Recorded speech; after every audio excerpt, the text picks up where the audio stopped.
They refused to return my apartment key, so I faked a normal day and disappeared forever. Hi, I'm Kevin, 29, and I thought signing a lease with a deadbolt and a doorman would finally keep my overbearing parents out of my life. I was wrong. You know what finally did it? I moved out without telling them after my own mother climbed a trellis and broke in through my second-floor window to leave me a casserole. The throw pillows were wrong. That's what tipped me off, not a broken lock, not a kicked-in door, but the fact that the navy blue pillow I always kept on the left side of my couch was now on the right. The cream one with the tassels had taken its place, a subtle, chilling sign that someone had been in my apartment. I stood in the doorway, key still in hand, heart beginning to pound.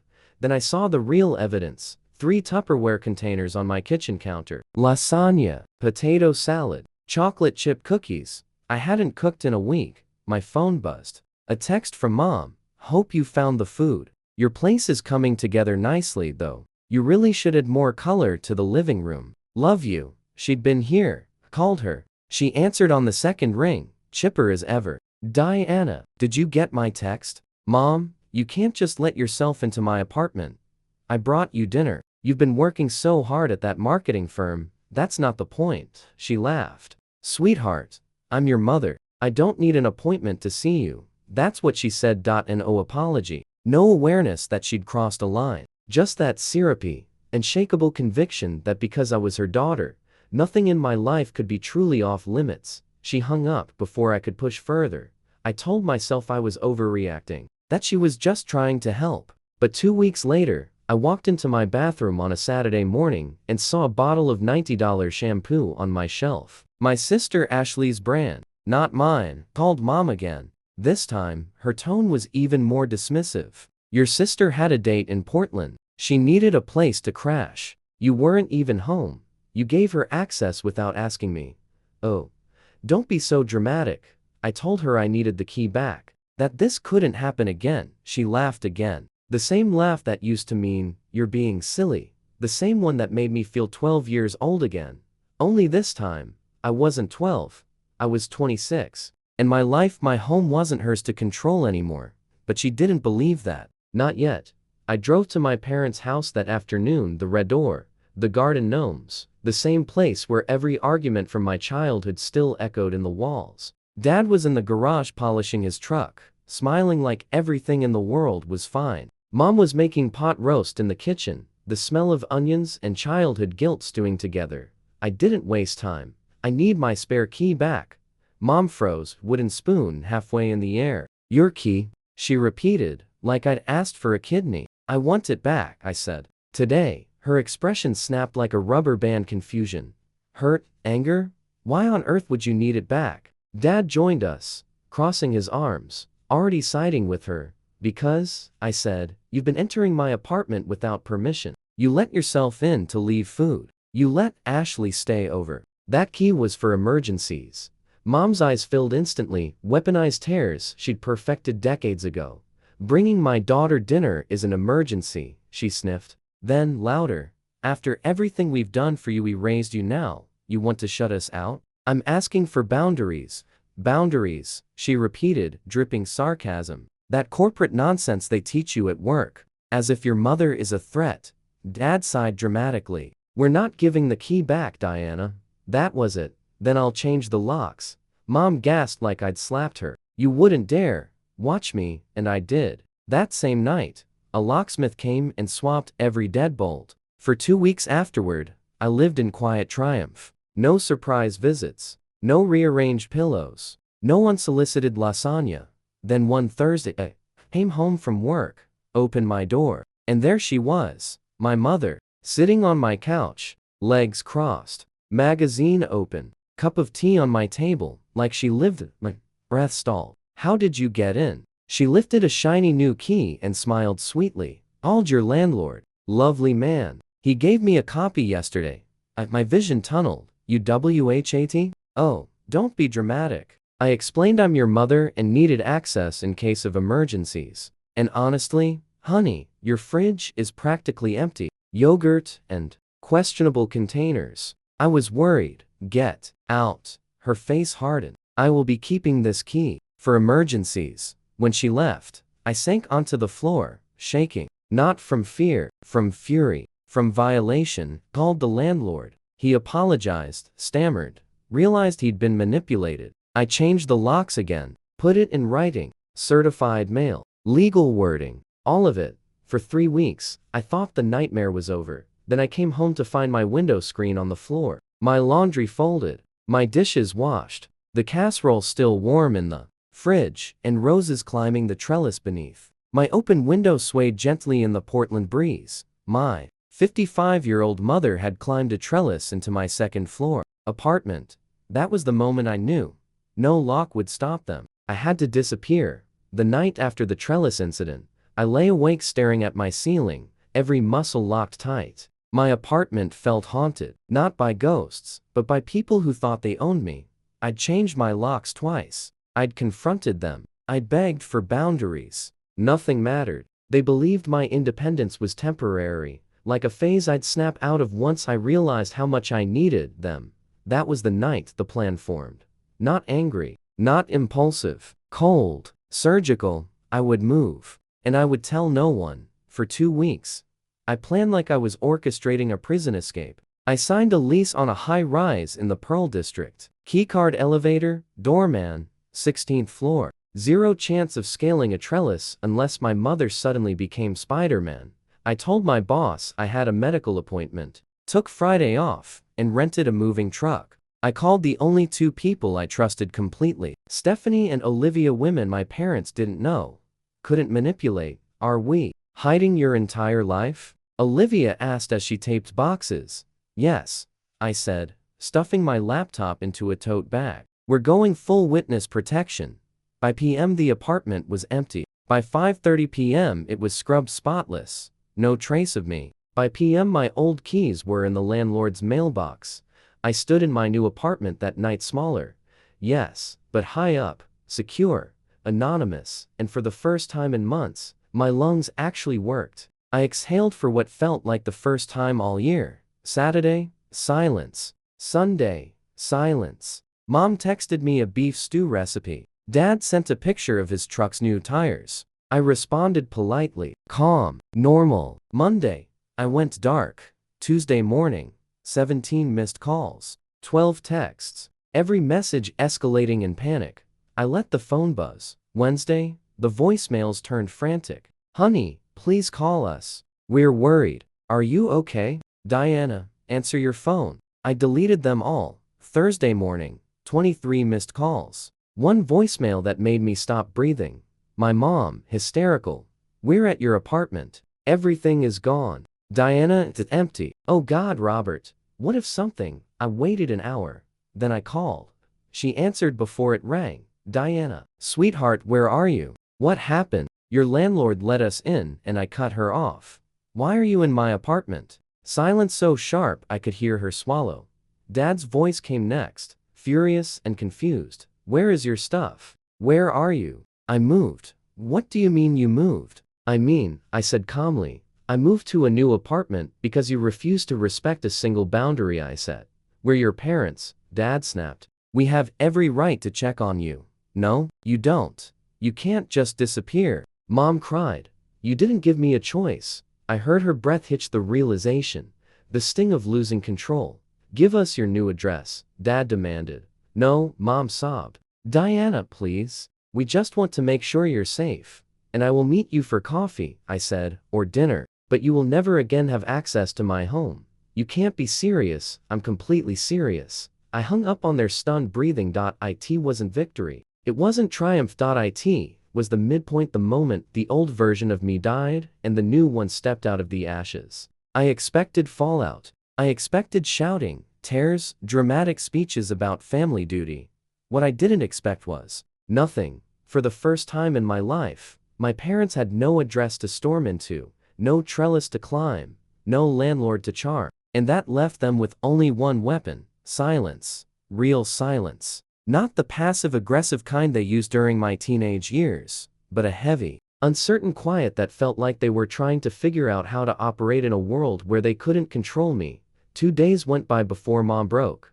Mom, please meet us. We don't know what happened. Me. Saturday, noon, Starbucks, Public place. She agreed so quickly, I almost felt bad.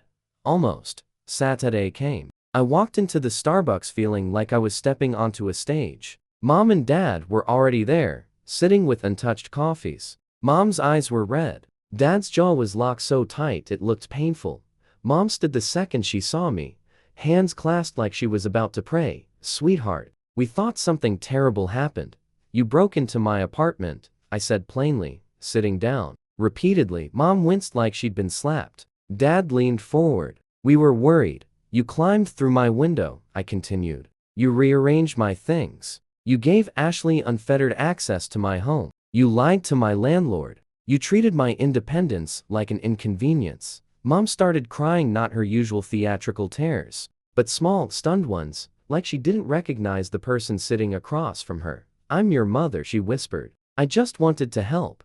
And I'm your daughter, I said. Not your property. Dad stiffened. Watch your tone, I held up my hand. No, you don't get to talk about tone. You told me I was selfish, paranoid, dramatic. You dismissed every boundary I set. How was I supposed to live like that? He couldn't meet my eyes. The silence stretched long enough for the barista to call out someone's order twice. Finally, Mom whispered, "Why didn't you tell us you were moving?" Because, I said gently. You wouldn't have let me, Dad scoffed. We can't stop you from moving. You would have tried. That shut him up. Mom reached across the table, fingers trembling. Are you safe? Yes. Are you eating? Yes.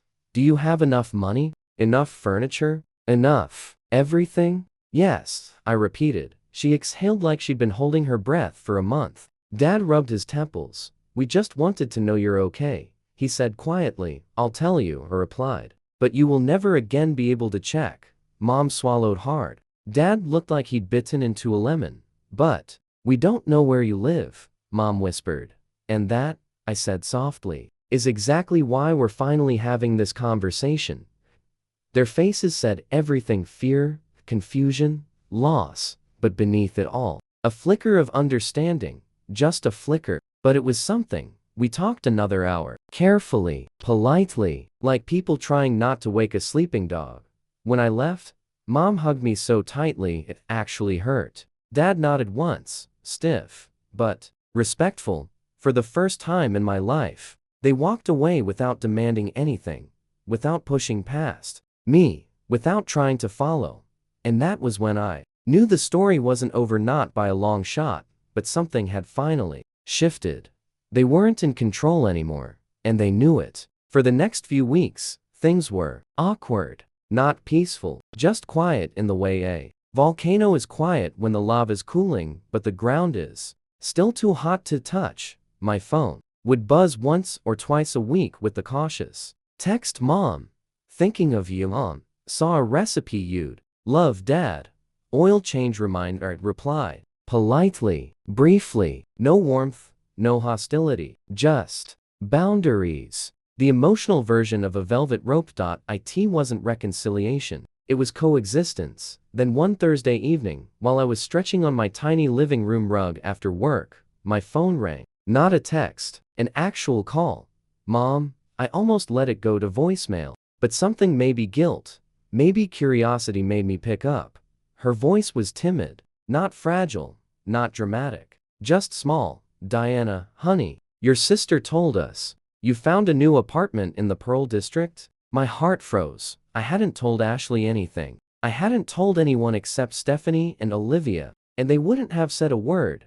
Ashley said she saw you driving near 14th Avenue. Mom continued quickly, like she was trying to get ahead of my anger. She thought maybe you lived around there now. I stayed silent, letting the panic dissolve before it became anger. Okay, I said calmly. And what did you do with that information? Mom hesitated. We drove around. A little. My stomach tightened. Looking for me? Not looking, she insisted. Just hoping we might see you. Just to know you're okay. I said slowly. Do you understand how that sounds? Silence. Then a soft, wounded, yes. Most people would have taken that as progress. But I heard what she didn't say, that familiar old instinct, humming beneath her words. If I can just find her, I can fix this. I can bring her back under control. I made my voice steady. I don't want you looking for me. Not my building. Not my street. Not my neighborhood. If you do that again, we'll have to take a bigger step back. She inhaled sharply. Okay, I'm sorry. I won't. And for once, I believed her, but that wasn't the moment everything changed. That moment came a week later, when Dad called not to lecture, not to guilt trip, but to ask something he'd never asked me before. Can we meet? I want to understand what we did wrong. The words hit me like a punch I didn't expect. Dad, the man who'd declared he wasn't giving back the key, who'd crossed his arms like a fortress, sounded tired. Older, human. We met at a small diner. He didn't order coffee, didn't small talk. He just looked at me, hands folded, and said, "You scared your mother and me. Not because you moved, but because we realize we don't know how to be in your life without running it." I didn't speak. I let him wrestle the words out. "We're trying," he said. "But you have to understand, we've always believed you needed us more than you actually did." It wasn't an apology, but it was the closest he'd ever come, and it mattered. We sat there for nearly an hour, not arguing, not dancing around old wounds, just talking. Two adults, finally meeting eye to eye. When we stood to leave, Dad didn't hug me. He didn't demand anything. He didn't follow me out. He just said, "Tell us when you want to see us again." My chest tightened in a way I didn't expect, not fear, not resentment, something else, relief, maybe even the beginning of trust. But trust needs time and space. Two things they were finally learning how to give.